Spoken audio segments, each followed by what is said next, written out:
అందరికీ చెప్పి నేను Rajesh Mahasen. Welcome to Mahasen media. Vangaveeti Mohan Ranga గారికి ఘోర అవమానం జరిగిందండి. వంగవీటి రంగా గారి విగ్రహాన్ని మలినం చేశాడు ఒక ముండల ముఠాకోర్. ఎవరా అనుకుంటున్నారా? రండి మీకు చూపిస్తాను. ఏదో గ్రామంలో, ఇది ఏ గ్రామమో తెలియదండి, కానీ రంగా గారి వర్ధంతి సందర్భంగా ఎవరో పిలవకపోయినా సరే ఆ విగ్రహం దగ్గరికి మా అంబటాన్ని వెళ్ళిపోయాడు. మా పులిహోర రాజా, మా అరగంట అన్న వెళ్ళిపోయి అక్కడి నుంచి నీతులు మాట్లాడుతున్నాడండి. ఒకసారి ఆయన ఏం మాట్లాడాడో వినండి. అయితే మలినం అయిపోయింది, ఆయనకి తీవ్ర అవమానం జరిగిందని ఎందుకనంటే, ఈ అంబటి రాంబాబు లాంటి ఇలాంటి ముండలు ముఠాకోవర్లు అంటారు మా ఏరియాలోని. అంటే భార్య పిల్లలు ఉండి కూడా ఇతరులతో అక్రమ సంబంధాలు పెట్టుకునే వాళ్ళని. అలాంటి వ్యక్తులు నీతి నిజాయితీలకి నిబద్ధతకి మారుపేరైన వంగవీటి రంగా గారి విగ్రహం దగ్గర నిలబడితే నిజంగా ఆయన ఆత్మ ఘోషించదండి. ఆయన విగ్రహం కూడా మలినపడుతుంది. నిజంగా నేను మనస్ఫూర్తిగా చెప్తున్నాను ఈ మాటలో. ఇలాంటి వాళ్ళు అసలు రంగా గారి విగ్రహ ఛాయలకు కూడా వెళ్ళకూడదు.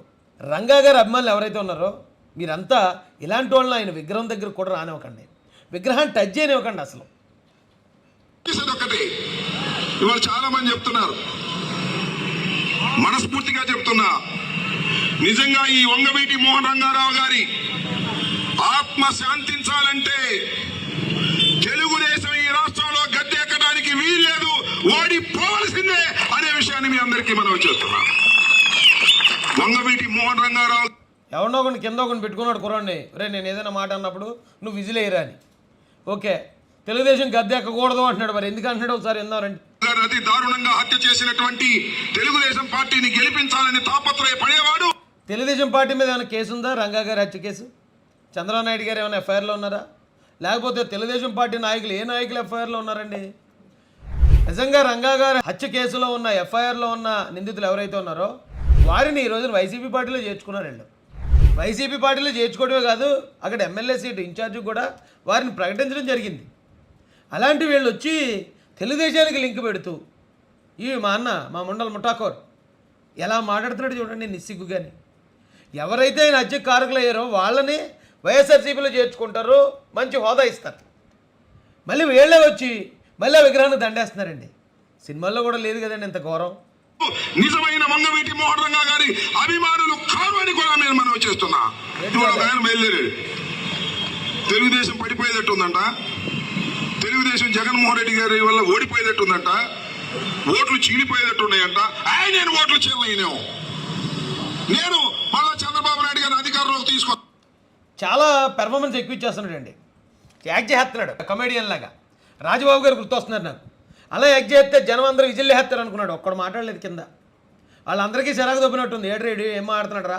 రంగా గారి విగ్రహానికి వచ్చినాడు అన్నీ మూసుకుని దండేసి ఆయన గురించి రెండు మాటలు చెప్పి వెళ్ళాలి. కానీ ఈడు సొడ్డారో రాజకీయ, ఈడు తొక్కల రాజకీయం ఎక్కడ మాట్లాడుతున్నాడు ఏడ్రా? ఈడేదో పెద్ద నీతిమంతుడు, పెద్ద పతివ్రత అన్నట్టు ఈడే పెద్ద పులిహోరగాడు అయ్యి ఉండి రంగా గారి విగ్రహం దగ్గర రాజకీయం మాట్లాడేంత తోపాయుడు అని చెప్పి అందరికీ జనాలు చిరాగిపోయింది. చిరాగిపోయి ఇంకా కాసేపు ఉంటే తరిమి కొడుతురేమో వస్తాను అని మాట్లాడుతున్నాడు. ఏమిటి దారుణం అని అడుగుతున్నా. అంటే మమ్మల్ని కూడా చంపిద్దామని, వంగవీటి మోహన్ రంగారావుని చంపేసినట్టు మమ్మల్ని కూడా తెలుగుదేశానికి గెలిపించి చంపిద్దామని అడుగుతా ఉన్నా. అంటే రంగా గారు నేను ఒకటే చెప్తున్నాడు, మా ముండల ముఠాకూర అన్న. వంగవీటి మోహన్ రంగా గారు ఎక్కడ, నువ్వే ఎక్కడ రానయా? అంబటి రాంబాబు అన్నయ్య ఆయనతో పోల్చేసుకుంటావు నువ్వు.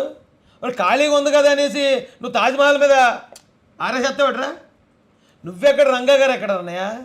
రంగా గారిని చంపారు అంటే అప్పుడున్న పరిస్థితులకి, అప్పుడు తర్వాత వచ్చిన కాంగ్రెస్ పార్టీ చంపిన నిందితులను ఎవరినన్నా బయట పెట్టిందా? సిబిఐ ఎంక్వైరీ చేస్తే అప్పుడు నువ్వు కాంగ్రెస్ పార్టీలో ఉన్నావు కదా, సిబిఐ ఎంక్వైరీ చేశారా?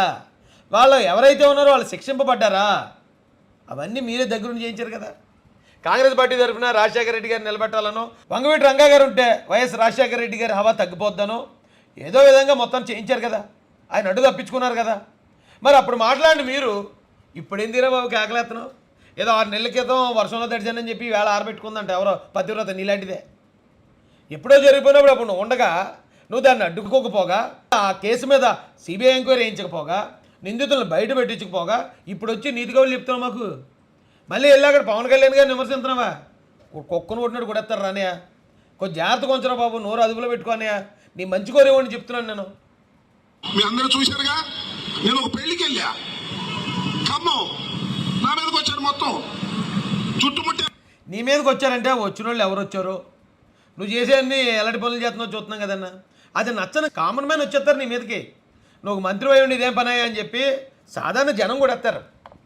నీకు స్కెచ్ ఎందుకనే హ్యాంగర్ కొని షర్ట్ వేసుకొస్తే సరిపోద్ది అన్నట్టు. అంటే నిన్ను చంపడానికి కూడా స్కెచ్లు వేస్తున్నారా జనం? భలేవాడు అని. నిన్ను ఎవరు చంపరు, నిన్ను ఎవరు కొట్టరు, జస్ట్ అసహించుకుంటారు అంతే. నువ్వు వెళ్ళి ఏదో రంగా గారి విగ్రహం పక్కన నిలబడిపోతే రంగా గారు అంత తోడు అయిపోతావా? రంగా గారి మీద స్కెచ్ చేశారంటే రాష్ట్ర రాజకీయాలను ప్రభావితం చేయగలిగిన వ్యక్తి ఆయన ఉంటే రాజశేఖర రెడ్డి గారు నిలబడలేరనే విషయంతో ఆయన కులంలో ఉన్న ఆయన బలానికి, ఆయన చరిష్మాగా, ఆయన ధైర్యానికి ఈయన కనుక కాంగ్రెస్ పార్టీలు ఇలాగే కొనసాగితే అబ్బాయి రాజశేఖర రెడ్డి గారు ఇంక అంతే అయిపోయింది ఆయన సీన్ అని భావించుంటారు. భావించున్న దాని మీద జరిగిన హత్యది. ఎందుకంటే రంగా గారి హత్య జరగడం వల్ల తెలుగుదేశం పార్టీ ఓటమి పాలైంది. ప్రతిపక్ష నాయకుడిని చంపితే పార్టీ ఓడిపోద్దని తెలీదా? ప్రతిపక్ష నాయకుడిని ఎవరైనా చంపుతారా? కాంగ్రెస్ పార్టీ లీడర్ అయినా సొంత పార్టీ వాళ్ళు లేపేశారు ఆయన్ని.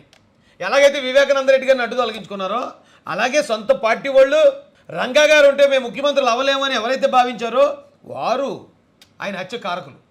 అందుకు కాబట్టే కదా ఆయన హత్యలో డైరెక్ట్గా పాత్ర ఉన్న వ్యక్తులను ఈ రోజున వైసీపీలో చేర్చుకోవటం, వైసీపీలో ఎమ్మెల్యే పదం, ఇవన్నీ ఎవరికి తెలియని రాజకీయాలు ఇవి. మళ్ళీ నువ్వు వచ్చి నీతిగా వాళ్ళు చెప్తావు అన్న ఏమన్నా అంటే మళ్ళీ బాధపడతావు. దుర్మార్గమని మనం చేస్తున్నా తెలుగుదేశం మళ్ళా అధికారంలోకి రావాలని ప్రయత్నం చేసేటటువంటి వ్యక్తులు నిజమైన రంగా గారు అభిమానులు కాదనే విషయాన్ని మీ అందరూ గమనించ. మరి ఎవరు రంగా గారు అభిమానులు అందరూ నీకులా ఉండాలా? నీకులా పులిహోర కలుపుతూను అక్రమ సంబంధాలు పెట్టుకుంటూను నీలాగా ఉన్నవాళ్ళు నిజమైన రంగా గారి అభిమానులా? రాష్ట్రం మేలు కోసం టీడీపీ జనసేన పొత్తుకు సపోర్ట్ చేసేవాళ్ళు రంగా గారి అభిమానులు కాదా? అంటే నువ్వు ఏం చెప్తావు జరిగిపోద్దా? నువ్వు మహాపతివ్రతుడు, మరి నువ్వు ఎలా కమాండర్లో నిలిచిన ఫట్ అంటే జరిగిపోతాయి. మరి గొప్ప చెప్తావు బాబు. నువ్వు మళ్ళీ పవన్ కళ్యాణ్ గారిని విమర్శించటం కొట్టేస్తారన్న జనం తిరగబడి పరుగులు ఎట్టించేస్తారు. దయచేసి అక్కడ దాకా తెచ్చుకోకు, దేహాశుద్ధి వరకు తెచ్చుకోకు. నీ నోటి దురదతో నువ్వు మాట్లాడే అబద్ధాలకు అద్దు లేకుండా పోయింది. కాబట్టి ఒక తమ్ముడుగా నీకు సలహా ఇస్తున్నాను, దయచేసి ఎలక్షన్ అయ్యేదాకా నవరంధ్రాలు బంద్ చేసుకో. బంద్ చేసుకుంటే నీకే మంచిది, లేకపోతే ఆ కాన్సిక్వెన్స్ అన్ని నువ్వే ఫేస్ చేయాల్సి ఉంటుంది. అయ్యా ఉంటాను మరి. జై భీమ్, జై భారత్, జై జై మహాసేన.